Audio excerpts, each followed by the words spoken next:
باللہ من الشیطان الرجیم بسم اللہ الرحمن الرحیم رب اشرح لی صدری ویسر لی امری واحلل عقدۃ من لسانی یفقهوا قولی اللهم انی اسألک علما نافعا اللهم انی اسألک علما نافعا اللهم انی اسألک علما نافعا۔ وہاں پیرنٹس کو آج کی کنگ اینڈ کوئین سرمنی اور اسٹوڈنٹس ویلکم سرمنی میں خوش آمدید، ویلکم جی آئین، السلام علیکم۔ دراصل پہلے اس چیز کا ذکر کر چکے کہ آج اسپیشلی جو ڈے منایا جا رہا ہے پوری دنیا میں وہ اساتذہ کا دن ہے، جو کہ یاد دہانی کے لیے ایک مخصوص کیا گیا، ورنہ کوئی بھی دن کسی ایک دن کے لیے مخصوص نہیں ہے۔ میرے اور آپ کے پیارے آقا حضرت محمد مصطفیٰ صلی اللہ علیہ وآلہ وسلم نبی آخر زمان نے فرمایا کہ تمہارے تین باپ ہیں، ایک باپ وہ جس کے گھر میں تم نے جنم لیا، جو تمہاری پیدائش کا ذریعہ بنا، یعنی آپ کا حقیقی باپ۔ دوسرا باپ وہ ہے جو آپ کا سسر بنا، اس کا مقام اس کے بعد ہے، اور اس کا بھی والد کی طرح سے مقام۔ افسوس کہ ہم اپنے والد کو والد سمجھتے ہیں، سسر کو والد، بہت ساری ایسی جگہیں جہاں پہ نہیں سمجھا جاتا۔ اور تیسرا باپ آقا علیہ الصلوۃ والسلام نے فرمایا کہ تمہارا استاد ہے، تمہارا استاد جو ہے اس کا مقام اور مرتبہ بھی تمہارے باپ کی طرح سے ہے، لیکن وہ حقیقی باپ ہے، یہ روحانی باپ ہے۔ اور یاد رکھیے جو روح کا رشتہ ہے یہ خون کے رشتے سے زیادہ مضبوط ہے۔ ہمارا حقیقی والد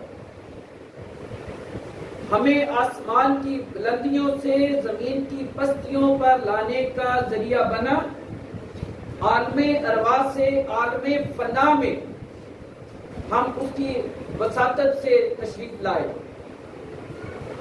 لیکن یہ جو استاد ہیں جس کا کوئی لالچ نہیں، کوئی تمہارے سے اس کو ایسی امید نہیں، جس کے ساتھ جائیداد سانجھی نہیں، جس نے آپ کی کوئی جو انکم ہے، آپ کی جائیداد ہے، اس کے اندر کوئی حصہ نہیں ہے، لیکن یہ آپ کو زمین کی پستیوں سے اٹھا کے آسمان کی بلندیوں تک پر فائز کرتا ہے۔ آج اگر میں آپ کے سامنے یا ہر جو ہمارا فنکشن ہوتا ہے آپ کے سامنے مخاطب ہوتا ہوں آپ کے ساتھ، تو یہ کس کا کردار ہے؟ یہ میرے اس استاد کی محنتوں کا نتیجہ ہے جو میں آج آپ لوگوں کے ساتھ بے دریغ گفتگو کرتا ہوں۔ یہ سٹیج جو ہے اس کو لوگ کہتے ہیں کہ یہ بے لگام گھوڑا ہے، اور بے لگام گھوڑا جو ہے یہ اپنے سوار کو زمین پہ گرانے کی حتمی کوشش کرتا ہے، اور یہی وجہ ہے کہ اسٹیج کے اوپر سارے لوگ بول نہیں سکتے۔ اگر کوئی بلا جھجک اپنا میسج آپ تک کنوے کر سکتا ہے یا آپ اس پوزیشن میں ہیں، تو یہ سارا آپ کے استاد کا کردار ہے۔ ہم جب اسٹوڈنٹ تھے، میں آج کے بچوں کا جو ادب ہے اور اپنے دور کے بچوں جو ہمیں ادب سکھایا جاتا تھا، میں کمپیریزن کرتا ہوں تو مجھے بڑا دکھ ہوتا ہے کہ آج تو استاد ہی نہیں رہا۔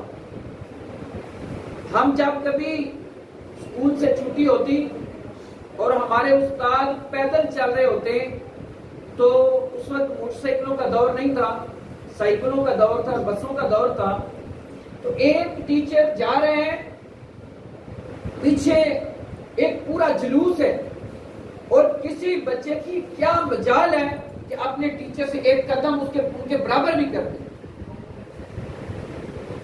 تو یہ صرف چلنے کی حد تک نہیں، اسکول کے اندر چلتے چلتے کسی جگہ پہ نظر پڑ گئی کہ استاد ہے میرے سامنے، تو وہاں سے اگر سپیڈ سے جا رہا ہے، دوڑ رہا ہے، تو وہاں پہ اپنی سپیڈ سلو کر دے۔ استاد کے سامنے مطلب میری کیفیت تو یہ ہے، جس ٹیچر سے میں نے 1-2 کلاس پڑھی تھی، وہ اتفاق سے میرے کزن بھی ہیں، ان کے سامنے آج بھی میں 50 راؤنڈ بوٹ میری ایج ہو گئی ہے، اپنے اساتذہ سے آج بھی میں کھل کے بات نہیں کر سکتا۔ کیا ہے؟ حیا اور شرم ہے، اور ان کا ادب ہے۔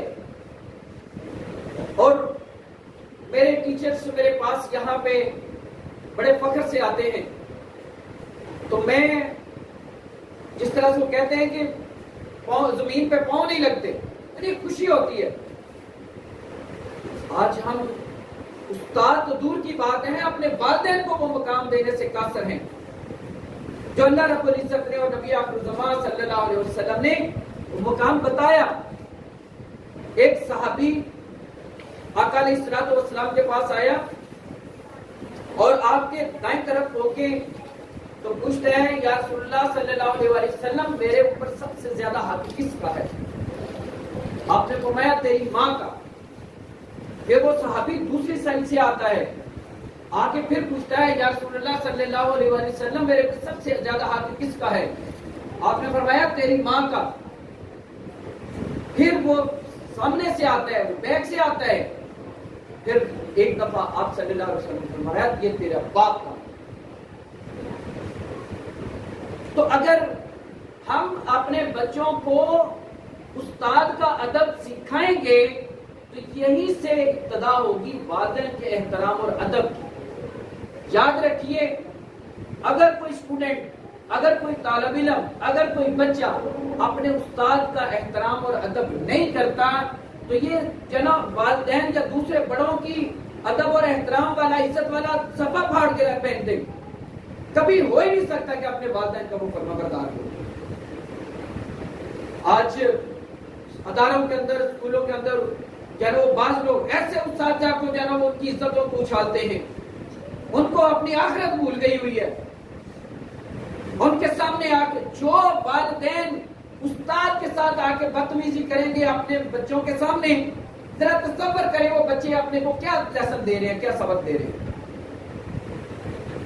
اگر اپنے بچوں کے سامنے اپنے اساتذہ کے ساتھ بحث و تکرار جو بے مقصد ہے وہ کر رہے ہیں، اپنے بچوں کو کیا سبق دے رہے ہیں؟ کل کو وہ بچہ ہمارے سامنے کھڑا ہوگا اور ہم کبھی والدہ والد کو اس کی تربیت کا ذمہ دار ٹھہرائے گی، والد والدہ کو اور اس کے ددیال ننیال کو سارے کسی نہ کسی کو اس کا ذمہ دار ٹھہرا رہے ہوں گے۔ حالانکہ رول ہم سب کا ہے۔ ہمیشہ جو اچیومنٹس ہیں وہ ٹیم ورک سے ہوتی ہیں۔ کرکٹ کی ٹیم کھیلتی ہے، فٹ بال کی ٹیم کھیلتی ہے، وہ کوئی 0 پہ آؤٹ ہو جاتا ہے، کوئی 4 وکٹیں لے جاتا ہے، کوئی 1 سینچری مار دیتا ہے، اور وہیں سے وہ میچ کی وہ یکسر صورتحال بدل جاتی ہے۔ وہ کسی کی پرفارمنس تھوڑی ہوتی ہے، کسی کی پرفارمنس زیادہ ہوتی ہے۔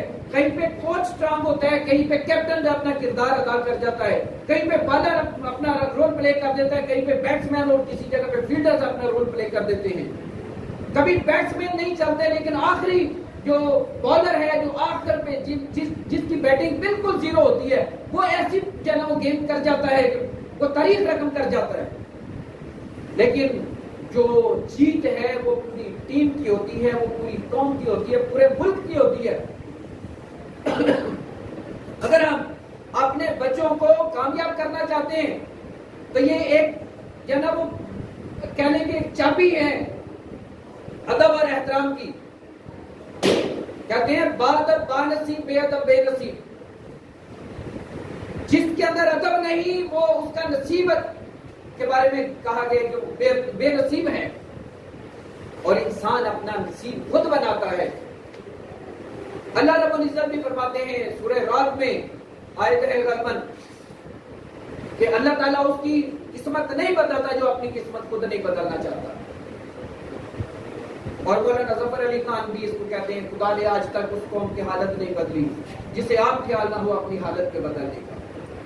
ہم مقدروں کے رونے روتے ہیں، اللہ تعالیٰ نے کسی کا مقدر وہ ایسا نہیں لکھا کہ جو تبدیل نہیں ہو سکتا، دعاؤں سے یہ مقدر تبدیل ہوتے ہیں، یہ کسی کے ساتھ احسان سے یہ مقدر تبدیل ہوتے ہیں، آپ کی اسٹرگل اور محنت سے جو ہے یہ مقدر تبدیل ہوتے ہیں۔ اور تھوڑی دیر کے لیے تصور کر بھی لیں کہ اللہ تعالیٰ نے مقدر لکھے ہیں اور یہ پرماننٹ ہیں، ہم کہاں پہ دیکھ کے آئے تھے کہ اللہ نے ہمارے مقدر صحیح نہیں لکھے ہوئے؟ اللہ تو اپنے اس بندے سے جس کو اشرف المخلوقات بنایا ہے، اس کو 70 ماؤں کے خالص پیار سے زیادہ پیار کرتے ہیں اللہ تعالیٰ کی ذات، جو اللہ قرآن پاک میں 4 قسمیں اٹھا کے تو پھر کہتا ہے لَقَدْ خَلَقْنَا الْإِنسَانَ فی احسن تقویم، انسان کی جو بہترین تخلیق کے بارے میں بتاتا ہے قسمیں اٹھا کے۔ ہم ایک قسم اٹھا کے کوئی بات کرے تو کہتے ہیں یہ بندہ سچا ہے، قسمیں کھا رہا ہے۔ وہ اللہ کی ذات ہے، وہ خالق ہے ساری کائنات کا، جس کو کوئی اس چیز کی ضرورت نہیں ہے یقین دلوانے کے لیے قسمیں اٹھانے کی، وہ قسمیں کھاتا ہے۔ وَالتِّينِ وَالزَّيْتُونِ وَطُورِ سِينِينَ وَهَٰذَا الْبَلَدِ الْأَمِينِ، 4 قسمیں۔ تو پھر کہا لَقَدْ خَلَقْنَا الْإِنسَانَ فِي أَحْسَنِ تَقْوِيمٍ، تو وہ اللہ جو قسمیں کھا کے اس کو اشرف المخلوقات اور بہترین جنو تخلیق قرار دیتے ہیں، وہ کیا اس کی مقدر اور تقدیر غلط لکھیں گے؟ کبھی تصور بھی نہ کیجیے گا۔ اگر ہم اپنی تقدیر کو غلط کرتے ہیں تو یہ ہمارے اپنے اعمال اور کردار ہیں۔ اللہ پر فرماتے ہیں اللہ لیس للانسان الا ما سعی، میں بندے کو وہ کچھ عطا کرتا ہوں جس کے لیے وہ کوشش اور ایفرٹ کرتا ہے، اور اللہ تعالیٰ کہتے ہیں میں کسی کی کوشش کو رہے گا نہیں جانے دیتا۔ جب اللہ کا وعدہ ہے اور اللہ تعالیٰ کہ انک لا تخلف المیعاد، اور وہ وعدہ کے خلاف نہیں کرتا، تو جو وعدے کے خلاف نہیں کرتا اور وہ وعدہ کر رہے تو پھر ہم محنت کریں اور وہ ضائع ہو جائے، کبھی ہو ہی نہیں سکتا۔ اپنے یقین کو پختہ کریں تو اپنی اولادوں کو، اپنی نسل کو، اپنے بچوں کو یہ ذہن میں بٹھا لیں۔ استاد کسی وقت اس کو آپ کی نظر میں ہم بچوں کی بات پہ یقین کرتے ہیں، استاد کی بات کو اس کے مقابلے میں رد کر کے رکھ دیتے ہیں۔ جی بچہ یہ کہہ رہے ہیں، استاد جنو صفائیاں دے دے کہ کہتا ہے نہیں ایسے نہیں ایسا، لیکن والدین پھر بھی اس بات میں بسید ہوتے ہیں، نہیں سر وہ ٹیچر نے ایسے تو سر نے ایسے تو فلاں نے ایسے۔ اس ٹیچر کی اتنی اوقات نہیں ہے اس کی بات کوئی سن سکے، اور اس بچے کی اتنا مقام ہو گیا کہ استاد کے مقابلے میں اس کی بات کو اہمیت دی جائے گی۔ کبھی کوئی 1000 میں سے ایک بات ہوتی ہوگی جہاں پہ بچہ ٹھیک ہے استاد غلط ہے، لیکن ایسے نہیں ہوتا۔ اور اس کے اندر بھی تھوڑی اسٹڈی کریں گے اس چیز کو تو بچے کی بہتری ہوگی، کوئی نہ کوئی وجہ ہوگی جس کی وجہ سے استاد اس کے اوپر اس کو جو ہے وہ تھوڑی سختی کر رہا ہے۔ بچے 2 وجوہات سے پڑھتے ہیں، ایک خوف ہوتا ہے اور ایک ذوق ہوتا ہے۔ شوق، خوف تو ہم نے ختم کر دیا، بچے ایسے کئی کیسز آتے ہیں ٹیچرز کو جو ہے وہ سرزنش کر رہے ہیں، اس کے ظلم و ستم کر رہے ہیں۔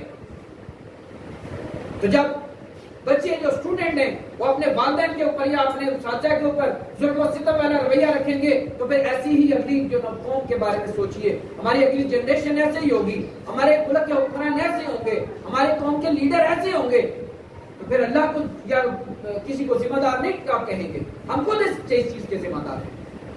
کیا ہو رہی ہے ہماری پاکستان کی صورتحال، دنیا میں کیا ہمارا مقام جو ہے اس وقت ہے؟ تو یہ وجہ کیا ہے؟ یہ وجہ صرف جو ہے نا استاد کے مقام کی۔ استاد کو آج بھی وہ یہ اشفاق احمد اسکالر پاکستان کے، اللہ تعالیٰ ان کی مغفرت فرمائے، بہت بڑے رائٹر، کہتے ہیں میں باہر چلا گیا، پتہ نہیں کون سے ملک کا وہ واقعہ بتاتے ہیں، باہر چلا گیا، وہاں پہ میرا ایک جگہ پہ میں نے اشارہ کاٹ دیا، مجھے سمجھ نہیں آئی، مجھے چلان ہو گیا، چلان جہاں پہ رہتے تھے وہاں پہ گاڑی کا چلان، گھر میں وہاں پہ آتا ہے، گھر میں چلان آ گیا۔ سب سے پہلے تو گھر والے پریشان ہوئے اور انہوں نے انسلٹ فیل کی کہ ہمارے گھر میں چلان آیا، گاڑی کا چلان اور اشارہ کاٹا ہے۔ خیر کہتے میں جمع کروا دوں گا پاکستان کی طرح سے جیسے ہمارے ہوتے ہیں، چلو کروا دیں گے۔